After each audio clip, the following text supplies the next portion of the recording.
She's my daughter. Let me help." Ethan's voice was raw, his chest heaving with a mix of terror and frustration. Across from him, the lead surgeon, Dr. Isabella Hart, stood like a statue carved from ice, and I said no. Her words were sharp, cutting through the sterile air of the pre-op room. Ethan felt the familiar sting of condescension. Another surgeon, a man with tired eyes, stepped between them. "He's only a paramedic. This is way above his skill level." But only a paramedic. The phrase had been the shadow of Ethan's entire career.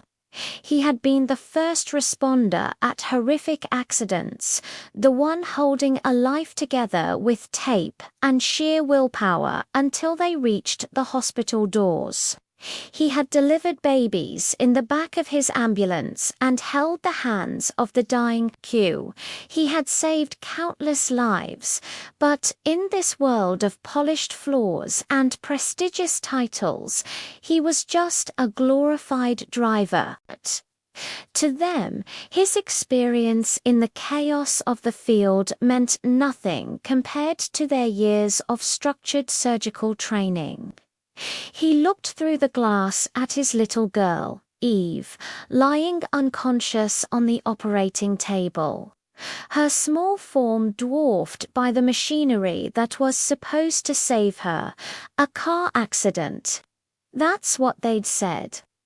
One moment she was laughing on her way to a friend's house. The next, she was a name on a critical patient chart. Ethan's heart felt like it was being squeezed in a vice. He knew her medical history better than anyone. He knew the subtle signs, the quirks of her body. He could help. He needed to help. But Isabella just stared at him, her expression unreadable. She was renowned, a rising star in the surgical world, but right now all Ethan saw was a gatekeeper, a wall between him and his child. He opened his mouth to argue again, to plead, to do anything but. Just then, a piercing, violent beep shattered the tension. Eve's vitals were plummeting. A nurse screamed, "We're losing her." The room exploded into a frenzy of controlled panic. Shouted commands, the rattle of medical carts, the frantic beeping of the monitor that signaled his daughter's life was slipping away. Ethan's world narrowed to that single, terrifying sound. Through the glass, he watched the chaos, his own medical training screaming at him, his body buzzing with the need to act. He was powerless, trapped on the wrong side of the door. He looked back at Isabella, and for the first time he saw a crack in her perfect, professional facade, a flicker of raw, undiluted fear. In that instant, she wasn't Dr. Hart, the untouchable surgeon. She was a human being, watching a child die. Her eyes met Ethan's, and she saw the sheer, unbridled desperation there. It wasn't the plea of a subordinate. It was the roar of a father willing to tear the world apart for his daughter. Something in her broke. "Get him scrubbed in," she whispered, her voice barely audible over the alarms. The other surgeons started to protest, but Isabella silenced him with a single, sharp glance. Now, the room erupted into motion, and suddenly Ethan was being pulled toward the sinks, the world a blur of green scrubs and frantic movement. The moment he stepped into the operating room, the chaos outside his mind fell away. The years of training, the hundreds of life or death calls, they all clicked into place. This was his element. clamp. Ethan shouted, his voice ringing with an authority that surprised everyone, including Isabella. His hands, which had been trembling moments before, were now steady, moving with a fluid certainty that only came from years of crisis management. He was no longer a grieving father. He was a medical professional with one job: save the patient. Isabella worked beside him, her initial shock giving way to a grudging respect. She recognized the look in his eyes, the hyper-focused calm that separated the good from the great in a crisis. Her voice was steady, but softer now, stripped of its earlier arrogance. "Pressure's dropping. What do you see?" She was asking him. Ethan's eyes scanned the open cavity, his field knowledge providing a different perspective. "Splenic rupture. We need to stop the bleeding now." His finger pointed with precision. "There, the bleeder is behind the artery stitch." There was no hesitation. Isabella nodded. "Do it." He did. Her team assisted, handing him the tools he called for without question. Every thundering heartbeat in his ears was a countdown. Minutes stretched into lifetimes.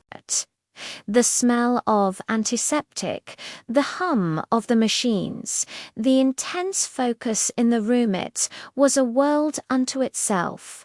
He stitched, clamped, and suctioned, working in perfect unspoken sync with the woman who had tried to keep him out.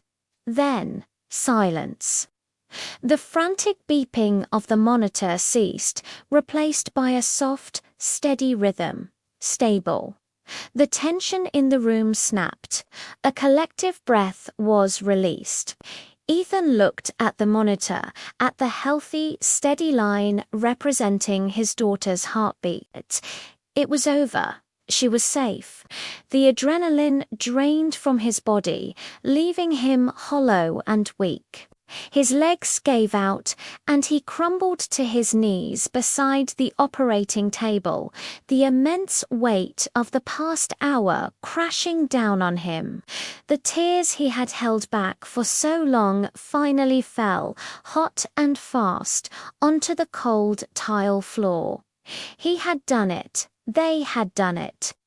A hand gently touched his shoulder. He looked up through blurry eyes to see Isabella standing over him. "You didn't save her because you're a paramedic," she said, her voice soft. He looked at her, confused, broken, but alive. Then why?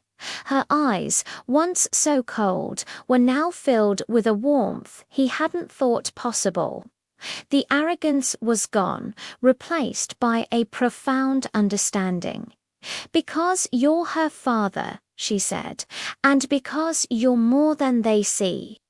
3 weeks later, the hospital doors slid open, and a burst of pure sunshine ran out in the form of a little girl with a bright pink cast on her arm. "Daddy."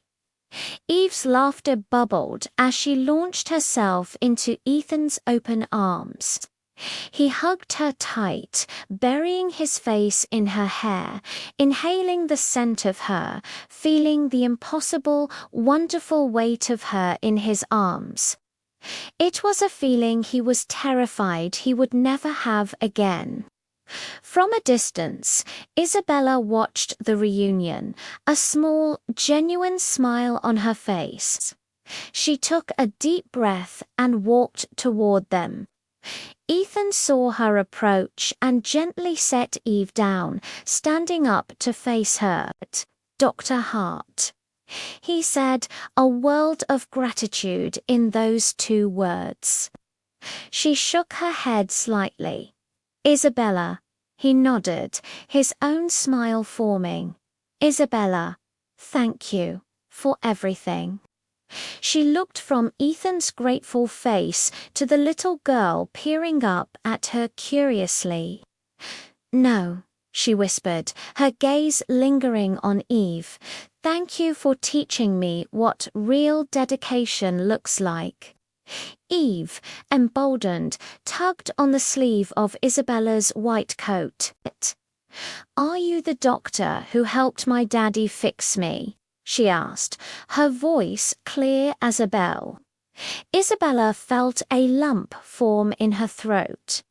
Her voice cracked as she answered, "Yes, sweetheart, I am." Eve's face broke into a wide, toothy grin. "Then you're a hero too." The simple, honest words from a child did what no medical award or professional accolade ever could. Isabella's eyes filled with tears. She looked at Ethan and saw that his were too. In that moment, standing in the afternoon sun, there were no titles, no surgeons or paramedics. There was just a father, a doctor, and the little girl they both refused to let go of. And in the quiet understanding that passed between them, they were all heroes. Thank you for watching. If this story moved you, please like, share, and subscribe for more content that touches the heart.